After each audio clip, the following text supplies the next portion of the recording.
दूसरी कहानी मृत्यु के बारे में। जब मैं 17 साल का था तो मैंने कोट पढ़ा था, यदि आप हर दिन ऐसे जिएंगे जैसे आपकी ज़िंदगी का आखिरी दिन है तो आप किसी न किसी दिन सही साबित हो जाएंगे। और इसने मेरे दिमाग पर एक बहुत ही बड़ी छाप छोड़ दी।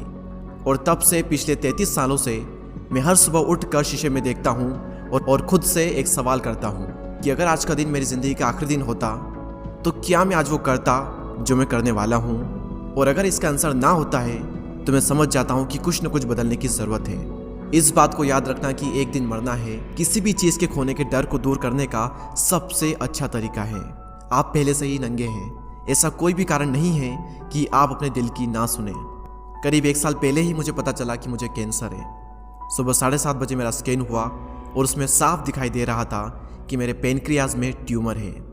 और सच कहूँ तो मुझे तो ये भी नहीं पता था कि पेनक्रियाज होता क्या है।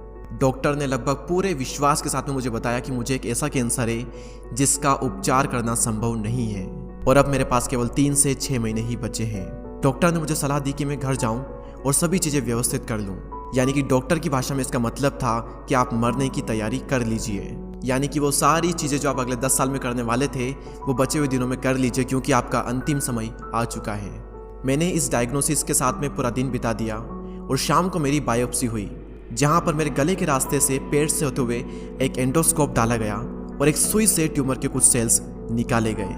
उस वक्त मैं पूरी तरह से बेहोश था, लेकिन मेरी पत्नी और वहां पर जो भी उपस्थित था कि जब डॉक्टर ने माइक्रोस्कोप से मेरे सेल्स को देखा तो वह भी रो पड़ा, क्योंकि सेल्स को देखकर डॉक्टर समझ गया था कि मुझे एक बहुत ही दुर्लभ प्रकार का कैंसर हुआ है जो कि सर्जरी से ठीक हो सकता है। तो मेरी सर्जरी हुई और सौभाग्य से मैं अब बिल्कुल ठीक हूँ।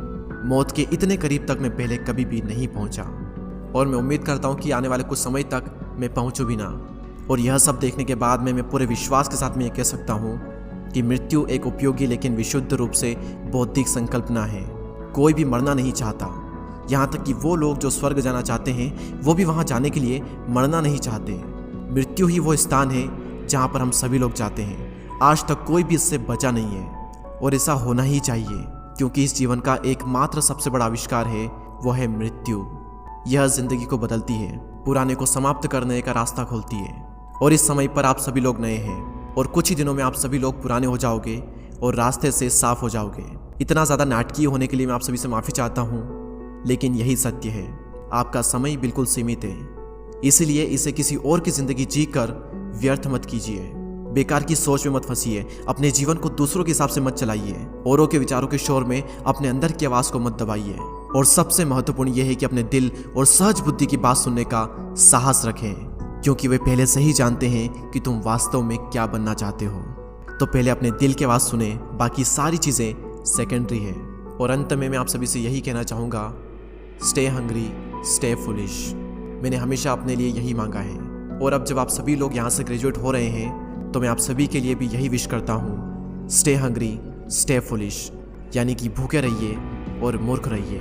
भूखे यानी कि कुछ करने की भूख आपके अंदर होनी चाहिए, और मूर्ख रहो क्योंकि मूर्ख रहकर ही आप कुछ सीख पाओगे। अगर आपको ये लगता है कि आप सब कुछ पहले से जानते हैं तो आप कुछ भी नहीं सीख पाएंगे। तो भूखे रहिए और मूर्ख रहिए। Stay hungry, stay foolish. आप सभी को बहुत बहुत धन्यवाद।